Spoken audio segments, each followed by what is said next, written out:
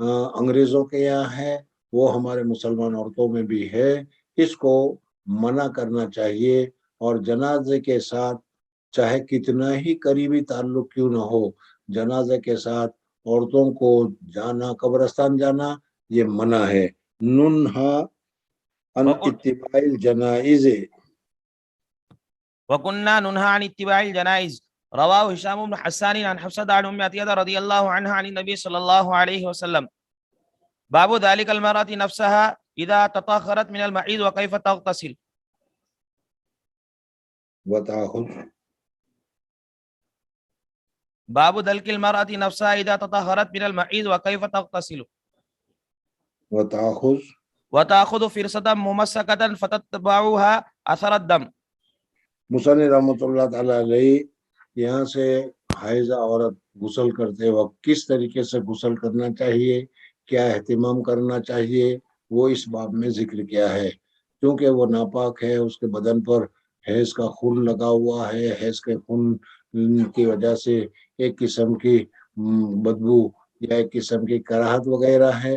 اس وجہ سے اس بدن کے اوپر جو خون لگا ہے، حیض کا خون ہے، سوکھ بھی گیا ہوگا، تو اس صورت میں اس کو ایک کیا ہے کپڑا لے کر، کوئی چیز لے کر وہ خوشبودار ہو، اور اس کے ذریعے سے اس کو رگڑ کر صاف کر کے پھر وہ غسل کرے، یہ بتایا گیا ہے. دلک مانے ملنے کے آتے ہیں.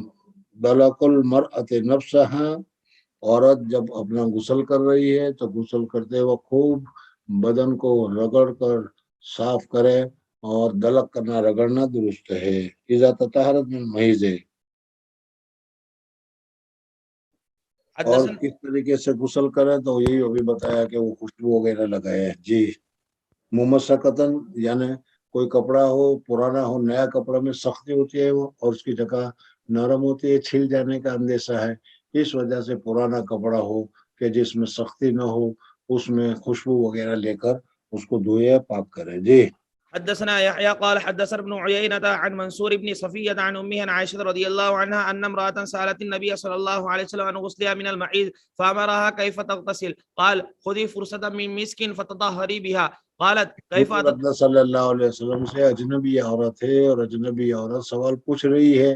بہرحال حیض سے میں کیسے پاک ہوں، حیض سے میں کیسے غسل کروں. حضور صلی اللہ علیہ وسلم تو بہت زیادہ شرمیلے تھے، اس لیے حضور صلی اللہ علیہ وسلم نے اشارہ میں اس کو بتا دیا. لیکن وہ عورت اشارہ میں نہیں سمجھی.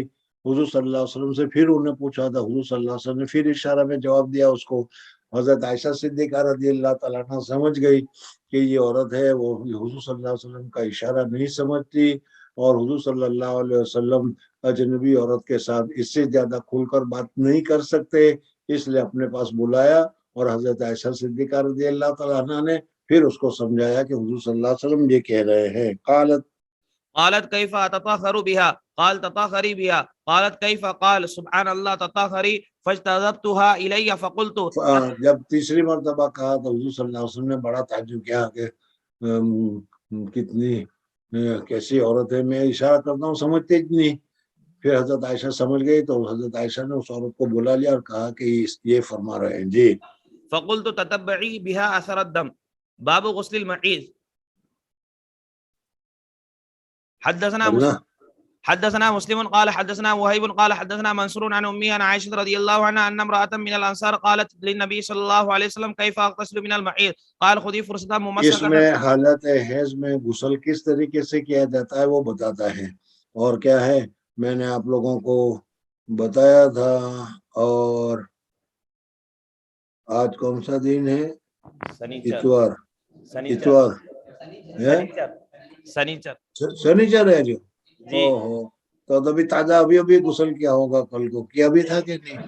جی. کس نے سنت طریقہ کے مطابق نہیں کیا تھا؟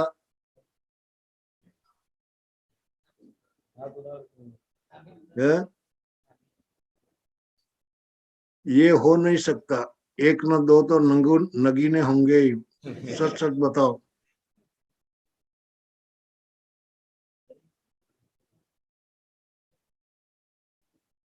کون کس غلطی سے رہ گیا ہوگا سنت طریقہ کے مطابق غسل کرنا؟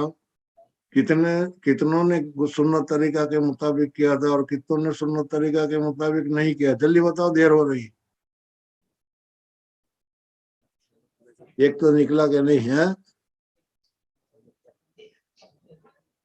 جی؟ سب نے ہے سب نے کی سب نے نہیں کیا تھا. کیے تھے. میں اتنے جلدی معتقد نہیں ہوتا. 50 سال کا تجربہ ہے. وہ جھوٹ بولو وہ دوسری بات ہے جی. بہرحال حالت حیض میں کس طریقے سے غسل کرنے کا اسی طریقے کو بتایا جا رہا ہے جی. قال خذي فرصة ممسكة وتوضئي ثلاثا ثم إن النبي صلى الله عليه وسلم استحيا فأعرض بوجهه أو قال توضئي بها فأخذتها فجذبتها فأخبرتها بما يريد النبي صلى الله عليه وسلم. باب امتشاط المرأة عند غسلها من المحيض. حالت حیض میں اگر سر کو دھوئی جائے گی، سر کو اچھی طریقے سے صاف کرے گی، تو اس وقت اگر وہ کنگھی وغیرہ کرنا چاہے تاکہ وہ بال الگ الگ ہو جائے، سر کے اوپر جو میل کچل رہ گیا ہے وہ دور ہو جائے، تو یہ جائز اور درست ہے جی. حدثنا موسى بن اسماعيل قال حدثنا ابراهيم قال حدثنا ابن شهاب عن عروة عن عائشة رضي الله عنها قالت اهللت مع رسول الله صلى الله عليه وسلم في حجة الوداع فكنت ممن تمتع ولم يسوق الهدي فزعمت انها حاضت ولم تطهر حتى دخلت ليلة عرفة قالت يا رسول الله صلى الله عليه وسلم هذه ليلة. عائشہ صدیقہ رضی اللہ تعالیٰ عنہ کو صرف میں حیض آ گیا اور پھر اس صورت میں کیا ہے، جو احرام باندھا تھا اس احرام کے عمرہ کر کے وہ فارغ نہیں ہو سکی. اتنے میں ایک دم کیا ہے عرفہ میں جانے کا موقع آ گیا، تو حضور اقدس صلی اللہ علیہ وسلم نے اس کو کیا حکم دیا وہ اس حدیث میں بتایا گیا ہے جی. قالت يا رسول الله هذه ليلة يوم عرفة وإنما كنت تمتعت بعمرة فقال لها رسول الله صلى الله عليه وسلم انقضي رأسك وامتشطي. حضور اقدس صلی اللہ علیہ وسلم نے فرمایا کہ اپنے سر میں کنگھی کرو، اور کنگھی کرنے کے بعد احرام جو ہے وہ احرام تمہارا ٹوٹ جائے گا، وہ جو پہلا احرام تھا وہ ٹوٹ جائے گا. اور اب پھر کیا ہے، حیض کا حج کا احرام باندھو اور حج کا احرام باندھ کر حج کے افعال ادا کرو جی. وامتشطي وامسكي عن عمرتك ففعلت فلما قضيت الحج امر عبد الرحمن ليلة الحصبة فاعمرني من التنعيم مكان عمرتي التي نسكت. اور پھر جب کیا ہے ان کا جو رہ گیا تھا وہ حضرت مدینہ منورہ جانے کی جو رات تھی لیلہ، تو وہاں حضور صلی اللہ علیہ وسلم سے حضرت عائشہ نے کہا تھا، حضرت ابوبکر کے صاحبزادے حضرت عبد الرحمن یعنی حضرت عائشہ کے بھائی کے ساتھ ان کو تنعیم بھیجا اور وہاں سے عمرہ آئے گا. تفصیل میں بتائیں گے آگے جی. باب نقض المرأة شعرها عند غسل المحيض. حیض کے وقت میں عورت کے جو بال ہوتے ہیں، ہمارے یہاں تو تمہیں پتہ بھی نہیں چلے گا، لیکن افریقی عورتوں کو یا دوسری عورتوں کو تم دیکھو گے تو وہ بال میں ان کی ایک ہی مینڈی نہیں ہوتی بلکہ بہت ساری مینڈیاں ہوتی ہے. اب اس صورت میں یعنی بال کو گھومتی ہے وہ. تو ابھی صورت میں اگر بال میں بہت ساری مہندیاں، بہت ساری چوٹیاں بنائی ہوئی ہے، ان سب چوٹیوں کو کھولنا اور جڑوں میں پانی پہنچانا اور پھر اس کو دھونا اور پھر اس کو سکھانا اور پھر اس سے باندھنا بڑا مشکل کام ہے. اس وجہ سے حضور اقدس صلی اللہ علیہ وسلم نے فرمایا ہے کہ حبشی عورتوں کے اگر کوئی فوٹو دیکھے ہوں گے تو اس میں پتہ چلے گا. بہرحال حضور اقدس صلی اللہ علیہ وسلم نے فرمایا کہ اگر اس طریقے سے چوٹیاں بنی گئی ہو تو بالوں کی جڑوں میں پانی پہنچا دو گے تو غسل صحیح ہو جائے گا. ساری چوٹیوں کو کھول کر سارے بال کو دھونا ضروری نہیں ہے جی. حدثنا عبيد بن اسماعيل قال حدثنا ابو اسامه عن هشام عن ابيه عن عائشه رضي الله عنها قالت خرجنا موافين لهلال ذي الحجه قال رسول الله صلى الله عليه وسلم من احب ان يهل بعمره فليهل فاني لولا اني اهديت لاهللت بعمره فاهل بعضهم بعمره واهل بعضهم بحج وكنت انا ممن اهل بعمره فادركني. حضور صلی اللہ علیہ وسلم کا حج کا احرام کیا تھا یا صحابہ کا احرام کیا تھا اور صحابہ کو عمرہ کر کے حضور صلی اللہ علیہ وسلم، پوری تفصیلات ہے کتاب الحج میں آئے گی جی. فادركني يوم عرفة وانا حائض فشكوت الى النبي صلى الله عليه وسلم فقال دعي عمرتك وانقضي رأسك وامتشطي واهلي بحج ففعلت حتى اذا كان ليلة الحصبة ارسل معي اخي عبد الرحمن بن ابي بکر رضی اللہ عنہ. لیلۃ الحصبہ یعنی مدینہ منورہ جانے کی جو رات تھی، اس رات میں 13ویں 14ویں رات ذی الحجہ کی، اس میں اس لیے کہ پھر حضور صلی اللہ علیہ وسلم مدینہ منورہ تشریف لے گئے ہیں، تو اس وقت رات کو جب کیا ہے حج کے افعال پورے ہو گئے تو حضرت عائشہ صدیقہ رضی اللہ تعالیٰ عنہ نے عمرہ کیا. جی. فخرجت الى التنعيم فاهللت بعمرة مكان عمرتي. قال هشام ولم يكن في شيء من ذلك هدي ولا صوم ولا صدقة. باب قول الله عز وجل مخلقة وغير مخلقة. بس میرے خیال سے آج سیٹرڈے ہے تو یہی پر ختم کر دو. کیا ہے بھائی، بہت بارش ہے تمہارے یہاں، سیلاب آیا ہوا ہے، کیا حال ہے؟ کچھ راستے میں نہیں تو مدرسے کے پاس تو نہیں مدرسے کے اور نہیں حضرت، مدرسے کے آس پاس بھی نہیں ہوں گے. آپ لوگ پڑھنے والے کہاں دیکھنے گئے ہوں گے؟ ٹھیک ہے نا. خالی کوزوے میں پانی زیادہ ہے، ہاں؟ کوزوے اوور فلو ہے، اندر میں کوزوے اوور فلو ہے. اچھا اچھا. ہاں، ان بیچاروں کو تو پتہ ہی نہیں، کوئی گیا ہی نہیں ہوگا، اس لیے اب تم کا راندر میں رہتے ہو اس لیے دیکھا ہوگا. جی. بالکل صحیح ہے، بہت نیک جماعت ہے، بہت اچھا. اللہ تعالیٰ امن میں رکھے، حفاظت میں رکھے، دعا آمین کرتے ہیں. آمین آمین. السلام علیکم ورحمۃ اللہ وبرکاتہ. وعلیکم السلام ورحمۃ اللہ وبرکاتہ. خاص دعا میں تھا جی. اچھا. جی حضرت. السلام.